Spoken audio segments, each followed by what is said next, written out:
The brands that do get it, they get it in a big way. They're seeing tremendous ROI, tremendous value from investing in the power of digital advertising, digital marketing, social media, things like that.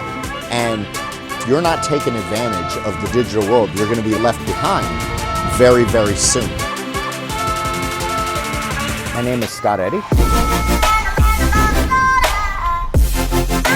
I do a lot of things in the luxury travel world. I build out digital strategies, I do social media campaigns, I do a lot of public speaking, I do private consulting, and I generally work with airlines, destinations, and hotels. I was born in Michigan, but moved to Fort Lauderdale when I was 3. My dad was a Fort Lauderdale cop. Before I graduated high school, my father was killed in the line of duty, and that really sidetracked my whole life.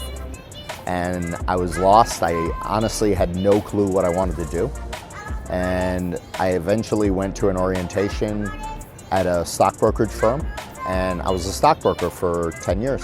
So after 10 years, I went on a trip. I'd never been to Europe, never been to Asia before, and I went on a trip to Bangkok, and I stayed, and I lived in Europe and Asia for 17 years. It really was a time when Southeast Asia was blowing up. I started the digital agency, and we just exploded. We did a lot of work for hotels and restaurants and resorts and destinations all over Asia. And after 5 years, I closed it up and I built my personal brand. So what 17 years living overseas has taught me, living in 6 different countries, it's given me an international perspective on marketing, on global marketing. And now what I'm doing is I've teamed up with some of the top videographers and photographers to develop video content packages and photography content packages for destinations, hotels, and airlines. And these are the things that we're going to start to bring to brands.